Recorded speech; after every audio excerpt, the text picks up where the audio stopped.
పరాయి దేశం కుక్క బిస్కెట్లతో పిలిచినటువంటి కిరాయి కుక్కలకు నేను చెప్తా ఉన్నా. ఆ కామెంట్లు ఎవరు పెట్టించారో నాకు తెలుసు. సో మనకు పెద్ద ఒరిగేదేం లేదు. అక్కడ ఉన్న గిరిజనులన్నీ, ఎస్టీలని, వాళ్ళని వీళ్ళని రెచ్చగొట్టి మీరేదో మైలేజ్ పొందాలనుకుంటున్నారు. అది కుదరని పని.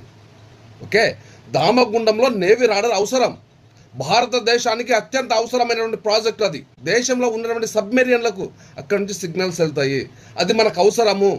దేశం ప్రపంచంలోనే అత్యధిక జనాభా కలిగినటువంటి భారతదేశానికి రక్షణ కోసం ఒక దామగుండం ఎంత? మీ తెలంగాణలో సగం ప్రాంతం పోతే ఏమవుతుంది?